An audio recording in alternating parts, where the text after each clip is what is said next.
Guys, and welcome to this week's edition of the Lombardi Lounge. I just want to take a minute and note that I am wearing blue and gold in honor of my high school, Lyons Township Girls Gymnastics, back-to-back state champs, #1 in the nation. So that's my shout out for this week. In every other sport, the season's biggest games are played at the end of the season, culminating in a title game or title series.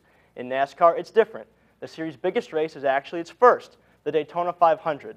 And this year, the 56th edition of the Great American Race did not disappoint. Daytona, Florida, the race started under sunny skies and 38 laps were run until rain hit the coastal Florida town. And you see here tornado warnings actually and thunderstorm warnings. It was a 6-hour and 21-minute delay. The race was moved from Sunday afternoon into prime time under the lights in Daytona. We'll see after 6 hours the cars getting uncovered.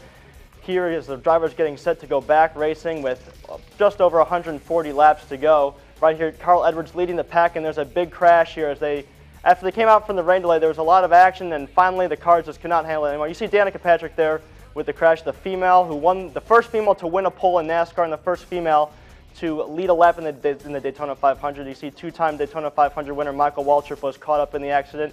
Danica Patrick right there. As we'll see in the replay, it was Kevin Harvick in the Budweiser car getting loose.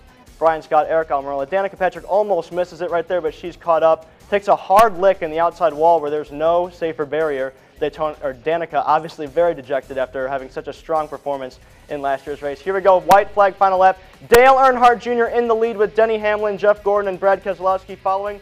A big crash behind him, but they're going to race to the checkered flag.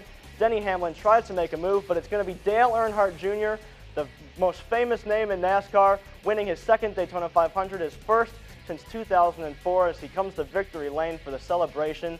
And after the race, Fox Sports' Steve Burns caught up with Dale Earnhardt Jr. in Daytona's victory lane. Yeah, I think so. Man,